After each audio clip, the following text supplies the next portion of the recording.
Hello, and welcome to Week 8 of the 2018 season of the Worthy Addiction Fantasy Football League Halloween Edition! I am your Commissioner Batman, and I'm not gonna do that this entire time. Hey everybody, Halloween Edition of Week 8 of Fantasy Football Worthy Addiction. Let's do this thing. First off, obviously, I didn't do much dressing up for Halloween this year. I don't know if y'all did. Send your pictures to the group chat. Let's see what people wore for Halloween. Alright, so let's get into Week 8. And let's go ahead and get this shit out of the way. Whoop-ah! Whoop-hoo! Bam! Biggest ass beating of the week. This, I don't even know, I don't even know if I can be mad about it because I usually lose by like 1 or 2, and now I lost by 64. Yep, 64 points. It was me at 74 and Kyle at 138. That puts my record to 1-7 and puts Kyle to 7-1. So as usual, we'll start talking to the current champ. Dun da da da. You are still sitting first place, which is pretty awesome. Like I said, this was the biggest ass beating. You beat me by 64 points. You also had the highest scoring team of the entire week at 138 points. You were basically like 10 points away from doubling my score. Thank you for not doing that. I'll just take the loss I got now and walk away. Let's see here. So right now, you have a 2-win lead on Stu because Stu didn't do so good this week. We'll get to that later. 2-win lead. So you are first, and Stu is sitting in second by 2 wins. I saw that your Bengals barely pulled off the win over the Bucs, 37-34, which, like, I know the Bucs offense is kind of insane right now, but the Bucs defense is crap. So what's going on with your Bengals? Slowly but surely they pulled it off, 37-34. You did lose Will Fuller with a torn ACL, so he's gone. Fuck you for, throwing him in your lineup last second, and it worked out for you, and now he's gone. So that's what you get. And I will throw this bit of news out to you. I don't know if you are aware or not, but AJ Green was seen in a walking boot this week around around Cincinnati. So just a heads up there, Bengals fan. But again, you won, so you get to go to the winner's pile. Boom.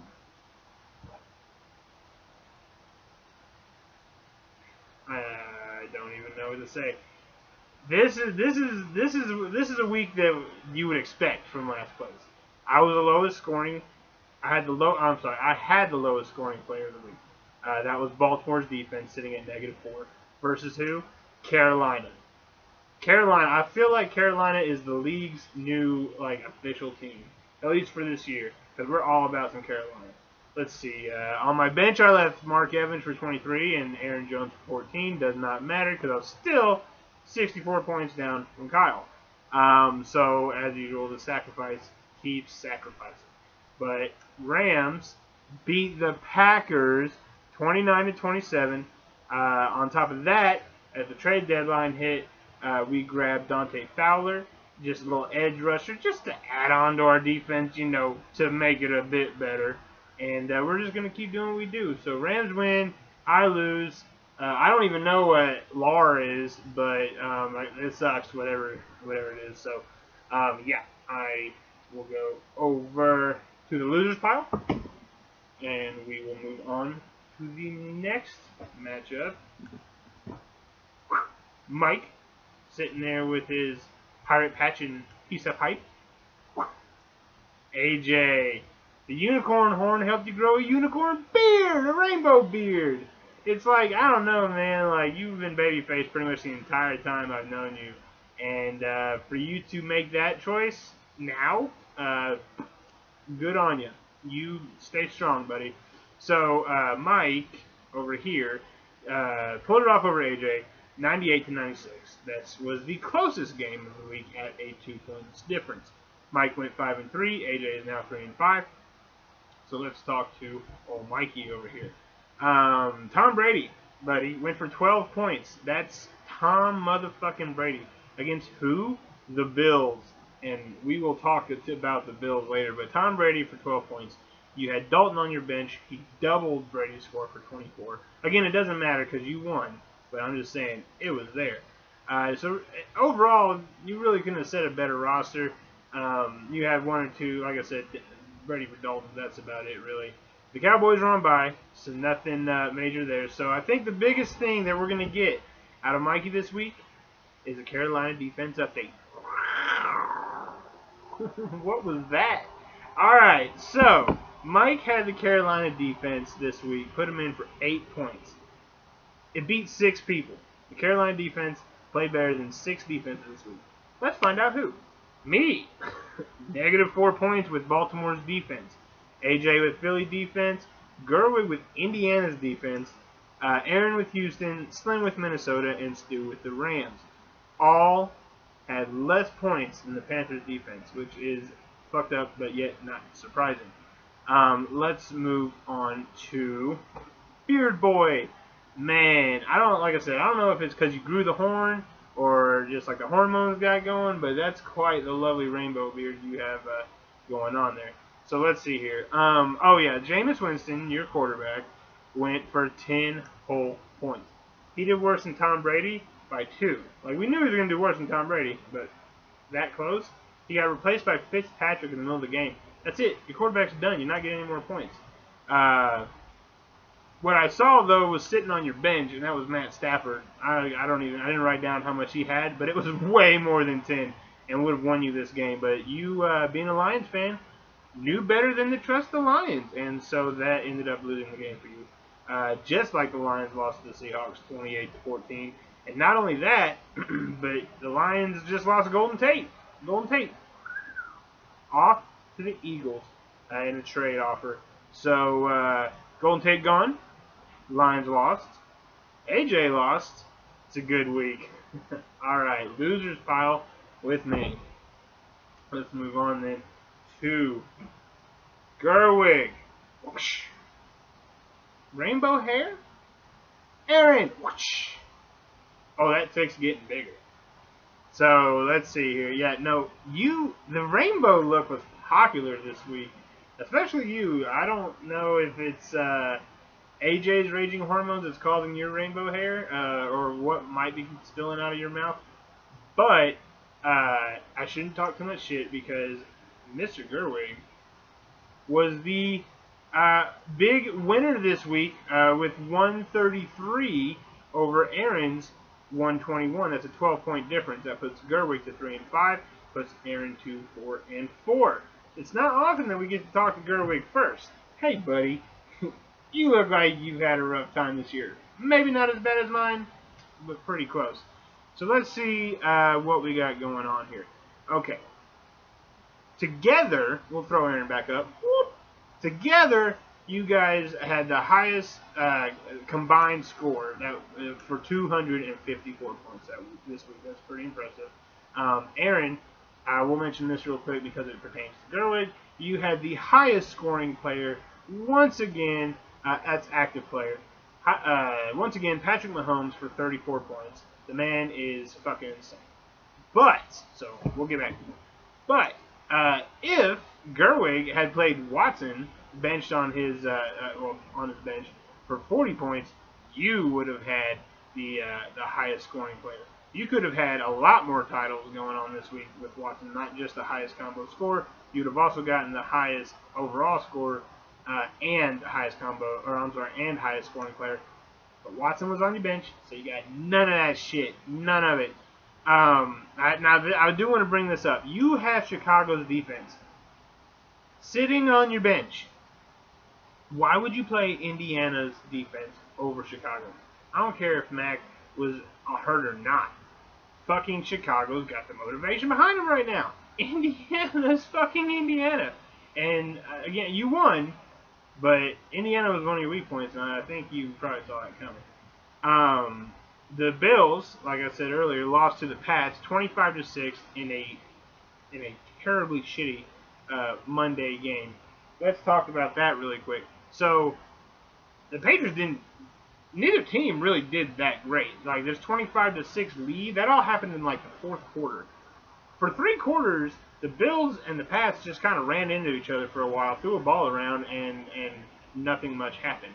And then, of course, the Pats ended up taking this in the end. Out of that game, LeSean McCoy toward the end of the game, LeSean McCoy finally got a little bit of action. And in my other league, my PPR league, I needed LeSean McCoy to go for 16 points. You know what LeSean McCoy did? He went for 15.9. I lost by 0.1 in fucking PPR league because of LeSean McCoy, the Bills, and I'm blaming you for that. So you're going to the winner's pile, but I'm still mad at you. This guy's going over here to the loser's pile as soon as I talk a little bit of shit.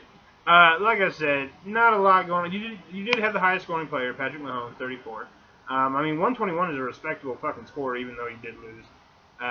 You had Jackson, Smallwood, and Howard all on your bench. Those could have won you this game, but it is what it is. I already talked shit about your Lions. Excuse me, I already talked shit about your Lions. They lost to the Seahawks. I don't even know what to tell you about your boys in blue there. But that tick, I think it's going to get bigger next week. We'll find out. Losers pile. Alright, let's see here. The next matchup. Sexy boy Slim. Kevin. Alright, so Slim at 123 beat Kevin at 93 this week for a 30-point difference, putting both teams to 4-4. Let's talk to the winner, Slim. So Slim, I'll just say this first of all, not just Slim, but also you, Kevin. There's some games that you all just don't get into titles. You're not the highest, you're not the lowest, you're not the best, you're not the worst. One of you wins, one of you loses, and that's this week's. You gave Kevin that icy cold stare and stared him into submission and won this week. So you did take a big win. The only thing I saw was your defense. You could have played Philly over Minnesota. I mean, it's a win-win either way. I don't really blame you. But really, that was kind of your only option because everyone else on your bench was on fucking bye. But you were able to pull it off still by 30 points. And then, since you're a Saints fan, we'll talk about the Saints beating the Vikings 30-20, and like that's good and all that. But next week, you got Saints versus Rams, baby. It's going to be a good game. You, my friend, get to sit over in the winners pile, and this guy joining me in the losers pile, bro. All right, so again, Kevin, you got 93 points. Peyton Barber's on your bench for 14. But it doesn't matter. 14 is not 30, and you still are going to lose this game regardless. Kind of like the Packers lost to the Rams. 29-27. Let's talk about that game. That game was fucking fantastic. Don't you think so? I think so too. The Rams were pretty awesome. I mean, we just laid on that offense. You know, you can't stop us. I mean, you slowed us down for a little bit, but then we came out in the second half. We did what we did. And then, y'all handed the ball to Ty Montgomery. 2 minutes left in the game. All he's got to do is hold on to that ball. Not only that, Ty Montgomery was actually told by the coaches to kneel that ball. What's Ty Montgomery do? Whatever the fuck Ty Montgomery wants. Because he takes the fuck off with that ball. I'm not kneeling it, he says. He says, I'm going to run this shit all the way down. I'll show them. Well, he showed them a fucking fumble. The Rams pick up the ball. Aaron Rodgers does not touch that shit. And Rams win. Packers lose. And just to toss this out there on top of everything else, Kyle, I didn't hear anything from you, but if anyone's complaining about that Gurley lack of touchdown at the end of the game, doesn't matter. Rams overall, baby. Rams over fantasy. This is how shit works. Todd Gurley knows that, and so your points suffer. Not you, Kyle. Whatever. Point is, Ty Montgomery sucks. He disobeyed his... Not only that, he disobeyed his fucking coach. He fumbled the fucking ball, costing all the game. And the Packers were done with his ass, and they sent him to the fucking Ravens like 2 days later. So, just like he went to the losing Ravens, you're going to the losing pile. Boom! And then the final game of the week. This shithead, bucktooth stew, and Lucas, the tattooed man, 117 to 66, 51-point difference, almost the biggest point difference in the league. So let's talk to Lucas over here because we don't get to do that very often. One thing I noticed this week is that you, with a few of the others, all kind of set a perfect lineup. You all did really well. Like, there's just not a lot that you could have changed that would have, switched this anymore. You had it. You had it fucking bad. The only thing I can really talk a little bit of shit to you is you're still sitting on Le'Veon Bell. I don't blame you. Someone's going to sit on him. Might as well be you. Or might as well be me. I'm open for a trade. Holla at your boy. As far as your team goes, the Vikings fall to the Saints, 30-20. I don't know even why you're a Vikings fan, but, to each their own. It's a 10-point loss to them, to the Saints. Your boy Thielen, Adam Thielen, racking up, stays at #1 wide receiver on my lineup for what good that does me. And, again, you pulled the win this week. You go to 4-4, and you sit in the winner's pile. We talked with this little guy. Oh, my goodness. Another loss. 5-3, 66 points, the lowest scoring team of the week. How the mighty have fallen. Kyle has a 2-win lead on you now going into the playoffs. Let's just take a look at this train wreck. Drew Brees. Saints still beat the Vikings. Drew Brees goes for 8 points. 8 points. You know who you should have played? Jared Goff. Where was he? On your bench for 31 points. Just 31 points. Kind of like how it's going to go down next week. Jared Goff, 31. Drew Brees, 8 or less. Which sounds about right. Chris Carson was only double-digit player. He got 17 points. It's insane. It's insane to see your team do this. Not just because, like, we all knew, or at least you and I knew, that Week 8 was your week. You had Melvin Gordon and Ezekiel Elliott on bye, and we knew that was going to hurt you. But Jesus Christ, 66 points. I mean, your entire fucking team is made up of Ezekiel Elliott and Melvin Gordon. What the fuck happened? Hopefully, you keep on this track of going downhill. But yeah, Saints versus Rams next week. Whoever wants to come watch that, probably have it in my house, maybe at New D's. If y'all want to come watch the Saints lose to the Rams and watch this guy get super angry, maybe we'll give you little angry pink eyebrows. Oh, it'll be so cute.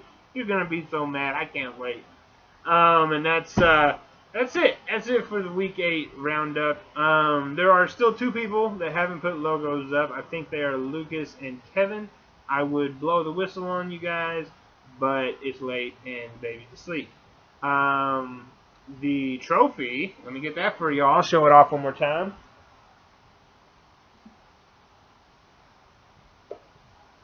Oh, it's still motherfucking fantastic. I'm going to do lots of dirty things to this because I probably won't see it again, at least this season for sure, but who knows how long. So, if it just, like, whatever happens, just know that she's going to miss me whenever she goes with whatever champion ends up being her. But here she is. Love her. She's beautiful, and I just wanted to show her off again. And then last note is if I take a while to put these videos up, you're just going to have to be patient.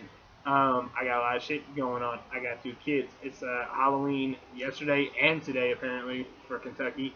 I'll get to it. Alright? Patience on your end. Winning, hopefully, on my end. Okay, guys. That's it for Week 8.